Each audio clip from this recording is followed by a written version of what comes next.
Баршаңызға сәлем. Бүгін түскі асқа осындай өте оңай жеңіл салат жасадым. Алдымен жұмыртқаға мен тек 2 жұмыртқа қолдандым. Негізі бұл бір порцияға арналған ингредиенттер, сіздер еселесеңіздер де болады. Шамасына қарай тұзын салып, үстіне сұйық майымызды құйып, осылай әбден араластырып, бір келкі масса қылып аламыз. Одан кейін қызып тұрған сковородкамызды осылай үстінен май жағып, жұқалатып пісіріп алатын боламыз, блинный секілді. Және де жұмыртқаны көріп тұрғаныңыздай видеодағыдай етіп, тек қана бір жағын пісіретін боламыз, екінші жағын аударудың қажеті жоқ, өзі пісетін болады.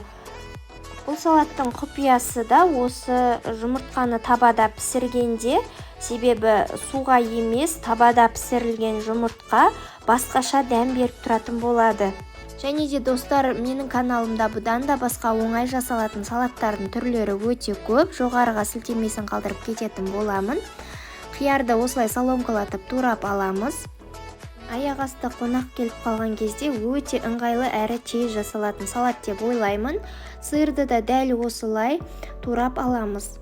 Айтпақшы достар, менің рецепттерім ұнап жатса лайк басып, каналыма міндетті түрде тіркеліп, қоңыраушаны басып қойыңыздар. Және де достарыңызбен бөлісе отырыңыздар.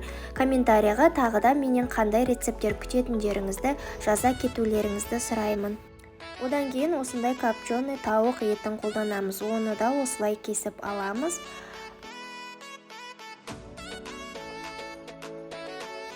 Жаңағы пісіріп алған жұмыртқадан менде осындай 3 штук шықты. Оны да дәл осылай кесіп дайындаймыз. Және де барлығына татымына қарай тұзын салып, үстін майонезбен араластырып ұсынамыз.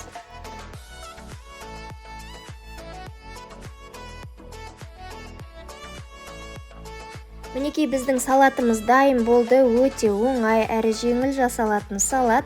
Сіздер де жасап көріңіздер, ас болсын. Назарларыңызға рахмет. Сау болыңыздар.